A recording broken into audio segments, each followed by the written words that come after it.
Hello friends, welcome to my channel. இன்றைக்கி நம்ம என்ன பார்க்க போகிறோன்னா லஞ்ச் பாக்ஸ் ரெசிபி தான் பார்க்க போகிறோம். ஹோட்டல் ஸ்டைலில் தக்காளி சாதம் எப்படி பண்ணுறத பார்க்க போகிறோம். நம்ம சேனலை ஃபஸ்ட் டைம் பார்க்குறீங்கன்னா சப்ஸ்கிரைப் பண்ணிக்கோங்க. இப்போ வாங்க வீடியோக்குள்ளே போகலாம். தக்காளி சாதம் பண்ணுறதுக்கு 5 பெரிய சைஸ் தக்காளி, நல்லா பழுத்த தக்காளி எடுத்துக்கோங்க.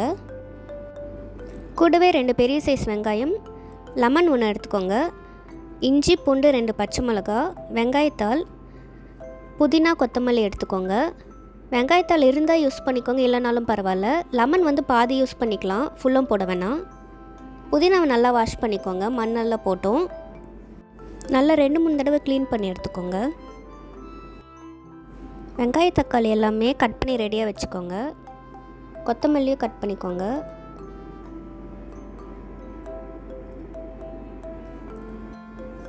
அரிசியை நல்லா க்ளீன் பண்ணி ஊற வச்சுக்கோங்க. இப்போ தக்காளி சாதத்துக்கு தேவையான மசாலா அரைச்சிக்கலாம். ஒரு மிக்ஸி ஜாரில் இஞ்சி பூண்டு பச்சை மிளகா, புதினா 1 கைப்பிடி, கொத்தமல்லி கொஞ்சம் போட்டுக்கோங்க, தக்காளி 1 கைப்பிடி போட்டுக்கோங்க, வெங்காயம் கொஞ்சம் போட்டுக்கோங்க, சோம்பு 1 ஸ்பூன், பிரியாணி இலை 3 போட்டுக்கோங்க, 4 லவங்கம், 1 ஏலக்காய், கொஞ்சம் பட்டை போட்டு இது எல்லாத்தையும் நம்ம நல்லா பேஸ்ட்டாக அரைச்சி எடுத்துக்கலாம். இப்போ குக்கரில் எண்ணெய் சேர்த்துக்கோங்க. நான் 2.5 அளவுக்கு அரிசி யூஸ் பண்ணுறேன், அதனால் 2.5 கரண்டி எண்ணெய் ஊற்றுறேன். இப்போ அதில் 1 ஸ்பூன் சோம்பு, 1 ஸ்பூன் சீரகம், 2 பிரியாணி இலை, அப்புறம் வெங்காயம் போட்டு நல்லா வதக்கி எடுத்துக்கோங்க. வெங்காயம் நல்லா பொன்னிறம் ஆகிற வரைக்கும் நல்லா வதக்கி எடுத்துக்கோங்க. இப்போ இதில் நம்ம கட் பண்ணி வச்சுருக்க புதினா, வெங்காயத்தாள், கொத்தமல்லி எல்லாம் போட்டு நல்லா வதக்கிக்கோங்க. இப்போ இது எல்லாமே நம்ம போட்டதே தெரியாத மாதிரி நல்லா வதக்கிக்கோங்க. அதுலேயும் நல்லா வெந்துடும். இப்போ தேவையான அளவு கல்லுப்பு போட்டுக்கோங்க. நல்லா மிக்ஸ் பண்ணிக்கோங்க. இப்போ நம்ம கட் பண்ணி வச்சுருக்க தக்காளி எல்லாத்தையும் இதில் சேர்த்துக்கலாம்.